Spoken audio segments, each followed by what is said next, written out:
A origem dos vigilantes e filhos de Deus.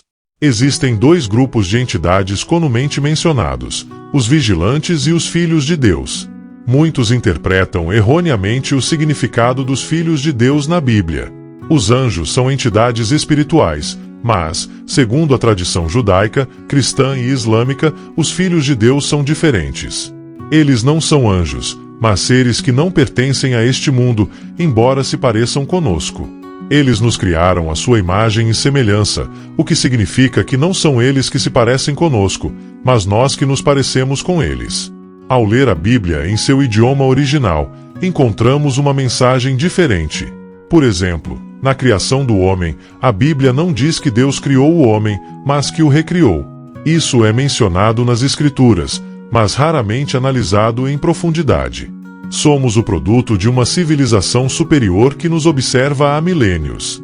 Desde a antiguidade, diferentes culturas falaram desses deuses que desceram do cielo, seres sobrenaturais com aparência humana que se relacionavam com os homens e tinham descendência com mulheres. É crucial diferenciar entre anjos e filhos de Deus. Os anjos são espíritos, enquanto os filhos de Deus são seres físicos que se parecem conosco, mas não são completamente humanos. Muitas pessoas me perguntam qual versão da Bíblia utilizo. Uso várias, mas uma de minhas favoritas é a Bíblia Complementar, que contém informações e anotações que outras Bíblias omitem ou traduzem incorretamente.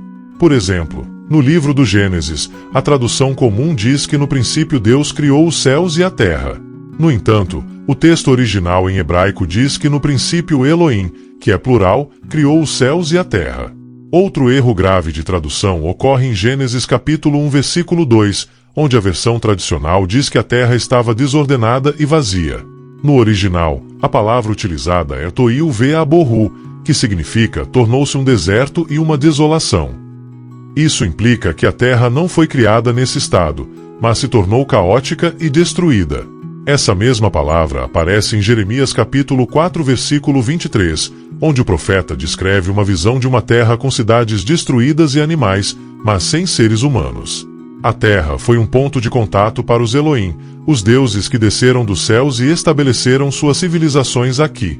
Essa narrativa não está apenas na Bíblia, mas em muitas outras culturas. Poderia ser que esses deuses fossem uma civilização avançada que interagiu com a humanidade primitiva. Essa ideia, embora controversa, é respaldada por múltiplos textos antigos. Todas as traduções da Bíblia dizem basicamente a mesma coisa. As cidades foram destruídas e os pássaros desapareceram. No Antigo Testamento, menciona-se a existência de cidades onde os Elohim residiam. Monoteísmo e enoteísmo. Quando se diz que a religião hebraica é monoteísta, há um erro comum. Mono significa a adoração de um único Deus, mas a realidade é que a religião hebraica é enoteísta, não monoteísta. Em qualquer dicionário religioso, verás que a adoração de um único Deus dentro de um grupo de muitos é enoteísmo. Na teologia hebraica, os judeus nunca foram completamente monoteístas, mas adoravam a um único Deus eleito entre muitos outros. A evidência está na própria Bíblia, em Salmos 82, onde diz que Deus está na congregação dos poderosos e julga entre os deuses. A criação do homem à imagem dos Elohim. Em Gênesis capítulo 1 versículo 28, diz: façamos o homem à nossa imagem, conforme a nossa semelhança. Aqui, novamente, usa-se a palavra Elohim, que é plural, indicando que vários deuses participaram na criação do homem. Há anos, mantive correspondência com o rabino Marvin Antel, que confirmou que os cristãos e judeus não leem corretamente essa escritura. Não diz Deus criou o homem, mas façamos o homem à nossa imagem. A frase façamos implica pluralidade, confirmando que vários deuses intervieram na criação humana. O conceito de imagem e semelhança é importante. Não se refere a uma semelhança espiritual, mas física. Os deuses que nos criaram nos fizeram à sua própria imagem e aparência. Antes disso, a humanidade era diferente, mais parecida com os primatas ou uma versão mais primitiva do Homo sapiens. Após essa criação ou modificação, a humanidade adquiriu uma forma similar à dos Elohim. A Bíblia sempre representa Deus como um ser humano, não como uma entidade abstrata. No relato do Éden, Deus caminha com Adão e Eva. A palavra hebraica utilizada para caminhar implica que se podiam ouvir seus passos sobre as folhas, sugerindo que tinha um corpo físico. Se Deus fosse uma entidade puramente espiritual, não faria sentido falar de seu caminhar com Adão e Eva na frescura da tarde. Outro versículo crucial é quando Deus diz: "Eis que o homem se tornou como um de nós." Isso implica claramente que a humanidade foi modificada de alguma maneira, provavelmente mediante manipulação genética ou hibridização com os Elohim. Muitos estudiosos, como Zecharia Sitchin, argumentam que os deuses intervieram em nosso DNA e criaram uma nova versão da humanidade, mais avançada e similar a eles. Se essa teoria estiver correta, esses seres podem estar caminhando entre nós sem que possamos diferenciá-los, porque simplesmente se parecem conosco, mas, na realidade, nós nos parecemos com eles. Até mesmo no Corão se menciona que a humanidade foi moldada e desenhada em várias partes do texto sagrado islâmico. Fala-se de como Deus criou Adão à sua imagem, formando seu corpo do pó, como um oleiro que modela a argila. Essa mesma metáfora aparece em Isaías 64, onde se diz: "Tu és nosso pai, nós somos o barro, e tu, o nosso oleiro, todos nós somos obra das tuas mãos." Isso sugere que a humanidade é o resultado de um experimento, uma criação de seres superiores que nos desenharam à sua semelhança. Se analisarmos todos esses textos em conjunto, a conclusão é que nossa história foi moldada por entidades que intervieram em nossa evolução. Quando falamos com cristãos e judeus sobre esses temas, percebemos que muitas dessas verdades foram interpretadas ou ignoradas ao longo do tempo. A localização de Adão. Se voltarmos atrás e observarmos a palavra original Elohim, que corretamente traduzida significa os deuses em plural, então, onde estava realmente a criatura formada? Adão? No primeiro livro do Antigo Testamento, não diz que Deus criou o homem no Jardim do Éden. Os cristãos costumam dizer que ele foi formado no Éden, mas isso não é verdade. Na Bíblia, lê-se: "E o Senhor Deus plantou um jardim ao oriente, no Éden, e ali pôs o homem que havia formado." Isso significa que Adão não foi criado no Éden, mas em outro lugar e, depois, colocado no jardim. O dilúvio e a recriação da humanidade. No livro do Gênesis, encontramos a história do grande dilúvio nos dias de Noé, onde Deus decide eliminar toda a humanidade com uma grande inundação. Após o dilúvio, só restaram 8 pessoas na terra: Noé, sua esposa, seus 3 filhos e suas esposas. Em Gênesis 9, Deus fala a Noé e sua família após o dilúvio e diz: "Frutificai, multiplicai-vos e enchei a terra." Conversei com muitos rabinos ao longo dos anos, especialmente no Centro Simon Wiesenthal para Estudos do Holocausto, onde discutíamos esses temas em profundidade. Perguntei sobre a palavra reporo e me confirmaram que é a tradução correta. Repor significa fazer de novo, o que implica que a humanidade já existia antes do dilúvio e que agora devia ser restabelecida. Isso faz sentido se a Terra havia sido completamente destruída e a vida humana aniquilada. Tinha que ser repovoada. O interessante é que essa não é a primeira vez que aparece o mandato de repor a Terra. Em Gênesis capítulo 1, versículo 28, quando Deus cria Adão e Eva, diz-lhes exatamente o mesmo: "Frutificai, multiplicai-vos e enchei a terra." Se essa fosse a primeira criação da humanidade, por que Deus lhes diria que repusessem a terra? Isso sugere que já houve uma humanidade antes de Adão e Eva. Outro detalhe que confirma isso é a história de Caim e Abel. Na Bíblia, disse que Caim matou seu irmão Abel e, depois, Deus o castigou. Em Gênesis, lê-se: "E disse Caim ao Senhor: O meu castigo é maior do que eu possa suportar. Eis que hoje me lanças da face da terra, e da tua face me esconderei, e serei vagabundo e fugitivo na terra, e será que todo aquele que me achar, me matará." Aqui surge uma grande questão: quem são esses outros que poderiam matar Caim? Se Adão e Eva eram os primeiros humanos e só tinham Caim e Abel, por que Caim tinha medo de que outros o matassem? Quem eram esses outros que já existiam na terra? A resposta mais lógica é que já havia outra humanidade antes de Adão e Eva, uma civilização pré-adâmica. O dilúvio e as fontes do grande abismo. Em Gênesis 7, encontramos algo muito interessante. No ano 600 da vida de Noé, No segundo mês, no dia 17 do mês, foram rotas todas as fontes do grande abismo, e as janelas do céu foram abertas, e houve chuva sobre a terra durante 40 dias e 40 noites. Muitas pessoas acreditam que o dilúvio foi causado apenas pela chuva, mas isso é cientificamente impossível. Qualquer cientista dirá que, não importa quanto chova, a chuva, por si só, não pode inundar toda a terra em 40 dias e 40 noites. É fisicamente impossível. Talvez pudesse haver uma acumulação de 12 a 14 polegadas de água, mas nunca cobriria toda a terra. Então, o que realmente causou o dilúvio? Aqui entra a menção das fontes do grande abismo que foram rotas. Isso sugere que algo mais que a chuva causou a inundação, possivelmente uma catástrofe geológica global. Isso nos leva à menção de grandes inundações em múltiplas culturas antigas, como na mitologia suméria com a epopeia de Gilgamesh, na tradição hindu com Manu e o dilúvio, e em muitas outras civilizações ao redor do mundo. Isso sugere que o dilúvio de Noé foi um evento real documentado por diferentes culturas com diferentes interpretações. Tudo isso nos leva a uma conclusão mais profunda. A história da humanidade não é tão simples quanto nos contaram. A Bíblia sugere que existiram outras civilizações antes de nós, que a humanidade foi recriada em mais de uma ocasião e que fomos desenhados para nos parecermos com os deuses que desceram do céu. Talvez, em vez de sermos os primeiros, sejamos apenas a versão mais recente de uma história muito mais antiga, da qual mal começamos a descobrir seus verdadeiros origens. De qualquer forma, isso é cientificamente impossível, mas é interessante quando realmente olhamos para as escrituras que dizem que, no ano 600 da vida de Noé, no segundo mês, no dia 17, foram rotas todas as fontes do grande abismo, o que indica algum tipo de terremoto tremendo. Provavelmente, é a isso que Jeremias se referia quando disse que viu cidades belas e, de repente, um deserto e uma desolação. Se ocorresse um terremoto de magnitude 14 na escala Richter em Los Angeles, seria 10 vezes pior do que qualquer outro registrado e, efetivamente, transformaria tudo em um deserto e desolação.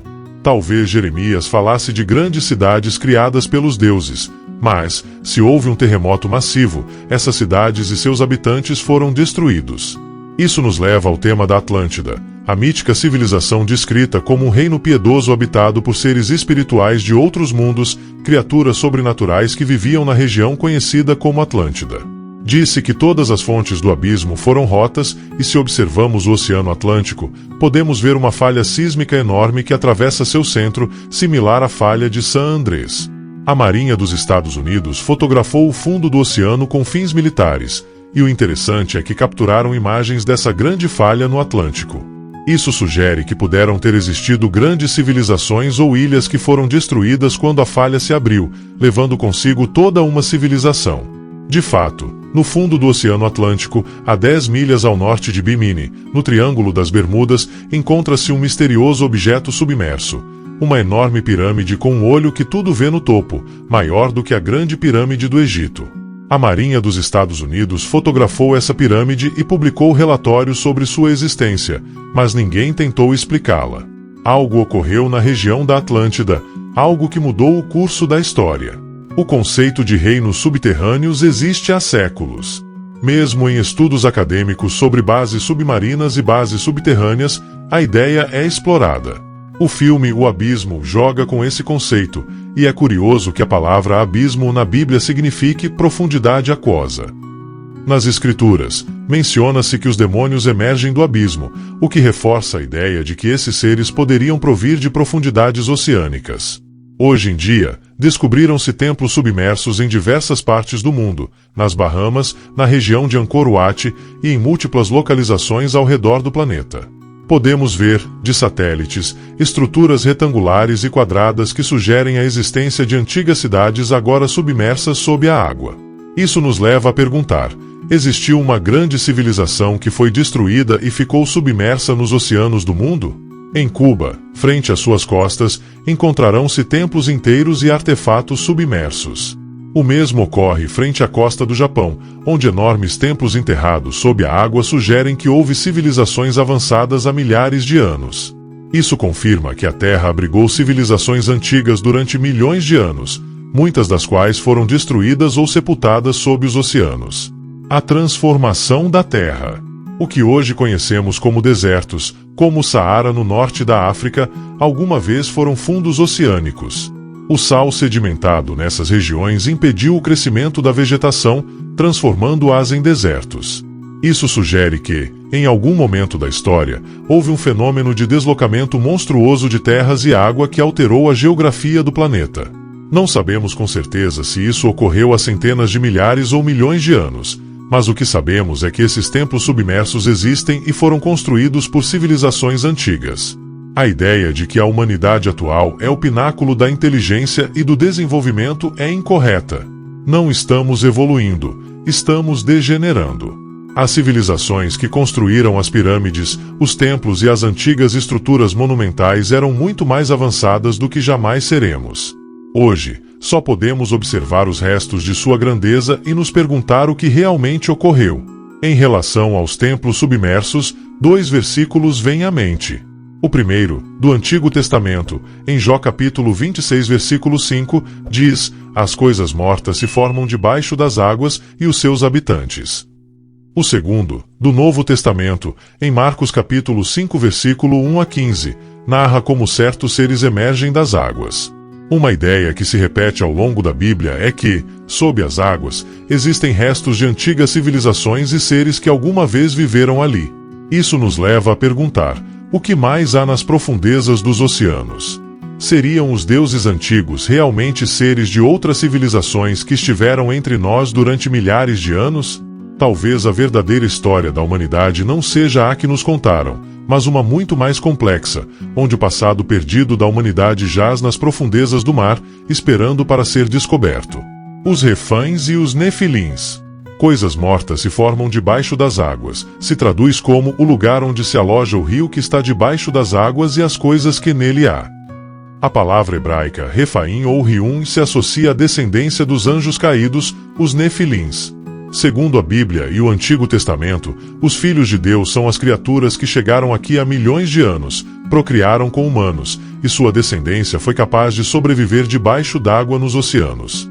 Isso poderia explicar por que se reporta tanta atividade de OVNIs emergindo dos oceanos, especialmente no Pacífico e no Atlântico. A própria Bíblia menciona que as coisas mortas são refães, descendentes dos anjos caídos, similares aos Nefilins ou aos Anunnakis. Isso abre a possibilidade de que existam civilizações altamente avançadas de outros mundos que atualmente habitam o fundo do oceano no Atlântico e no Pacífico, porque eles podem viver ali, enquanto nós não. Conhecem-se como Elohim ou, como dizia meu amigo Zecharia Sitchin, os Anunnakis. Não sabemos realmente do que são capazes, mas claramente são muito superiores a qualquer civilização que tenha existido na Terra, incluindo nós. No Novo Testamento, no livro de Marcos, há uma passagem interessante onde Jesus se encontra com um homem mentalmente perturbado que estava possuído por demônios. Diz que esse homem estava cheio de entidades malignas e em Marcos capítulo 5 versículo 12, lemos que todos os demônios rogaram a Jesus, dizendo: "Envia-nos aos porcos para que entremos neles." Nessa história, Jesus se enfrenta a um homem selvagem e lhe pergunta seu nome, ao que ele responde: "Meu nome é Legião, porque somos muitos." As Escrituras continuam dizendo que havia todo tipo de demônios naquele homem e que esses demônios não falavam através dele, mas diretamente com Jesus. Então, Jesus lhes ordena sair do homem, e eles lhe rogam que os deixe entrar nos porcos próximos. Jesus lhes concede a permissão, e os espíritos imundos entram nos porcos, mas, de imediato, a manada corre violentamente em direção ao mar e se afoga. Isso é interessante notar que os demônios buscavam desesperadamente uma forma de vida na qual habitarem. Quando foram expulsos e entraram nos porcos, esses animais correram em direção ao oceano e morreram. Isso sugere que as entidades espirituais, ao não poderem possuir um corpo humano, tentaram retornar à água, seu habitat original. A água é um excelente condutor de eletricidade, e sabemos que a eletricidade é um componente da vida e da consciência humana. Poderia ser que essas entidades espirituais tenham uma conexão especial com a água. Talvez os espíritos que Jesus expulsou estivessem tentando voltar ao oceano, onde podem operar com maior liberdade. A diferença entre anjos e filhos de Deus.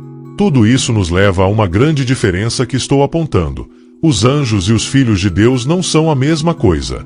No livro de Hebreus, disse que Deus faz de seus anjos espíritos, o que deixa claro que os anjos são entidades espirituais, similares aos demônios ou fantasmas. Os fantasmas não têm corpos físicos, mas os filhos de Deus são diferentes. Os filhos de Deus são seres físicos que podem procriar com humanos, e a Bíblia o confirma em Gênesis 6, onde diz: havia gigantes na terra naqueles dias, e também depois, quando os filhos de Deus vieram às filhas dos homens e delas geraram filhos. Estes se tornaram os valentes que houve na antiguidade, os homens de renome. Isso prova que os filhos de Deus não eram espíritos incorpóreos, mas entidades físicas que podiam reproduzir-se com humanos. Sua fisiologia era suficientemente compatível para que sua descendência fosse viável, o que significa que sua biologia funcionava da mesma maneira que a nossa. Mas quem eram esses filhos de Deus? Não eram completamente humanos, mas descendentes dos Elohim, os Anunnakis, os deuses que vieram de outro lugar no universo, aqueles que nos criaram. Sua aparência era tão similar à nossa que podiam caminhar entre nós sem que os distinguíssemos. Isso nos leva a uma pergunta inquietante. Se esses seres ainda estão entre nós, quem são realmente as pessoas que governam o mundo? Quando observo aqueles que estão no poder, aqueles que exercem um controle absoluto sobre o planeta, me pergunto quem são realmente essas pessoas. Não parecem preocupar-se com a vida humana, com a moral ou com a ética.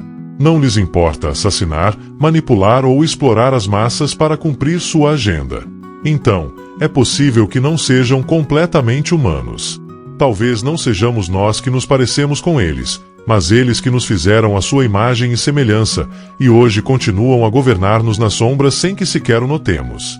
Em Hebreus capítulo 13, versículo 2, o apóstolo Paulo menciona algo similar quando diz: não vos esqueçais da hospitalidade, porque, por ela, alguns, não sabendo, hospedaram anjos. No entanto, há uma má tradução, pois, no original, não diz anjos, mas filhos de Deus. O que Paulo está dizendo é que algumas pessoas albergaram filhos de Deus sem sequer se darem conta. Isso nos leva a uma ideia fascinante. Quantas vezes interagimos com seres que não são realmente humanos sem saber? Há inumeráveis relatos de pessoas que foram resgatadas de acidentes por estranhos que apareceram do nada e, depois, desapareceram sem deixar rastro. Casos em que alguém ficou preso debaixo de um carro e, de repente, um homem com uma força sobre-humana apareceu, levantou o veículo, resgatou a pessoa e, quando a vítima se virou para agradecer, ele já não estava ali.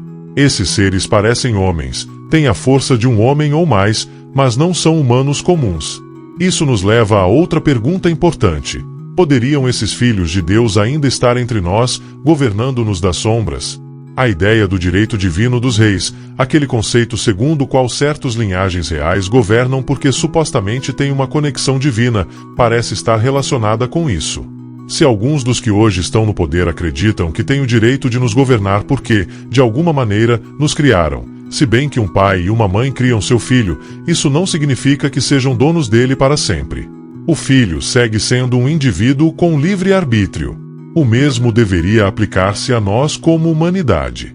Nessa função, podem aparecer como ancestrais, fundadores de uma sociedade e governantes ideais de sacerdotes. O que esse artigo dizia é que, em algum momento da história, apareceram deuses na Terra que nos guiaram e nos ensinaram.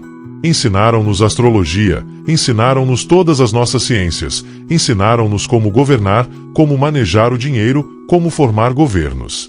Estabeleceram nossas religiões e construíram todo o sistema humano na Terra. É evidente que estamos operando sob um nível de inteligência superior. Alguém nos está governando através de nossas instituições, igrejas, sinagogas, mesquitas, sistemas governamentais, sistemas bancários. Alguém projetou esse mundo com o propósito de nos controlar, a nós, os humanos, e se parecem conosco. Por isso os aceitamos sem nos questionar quem realmente são.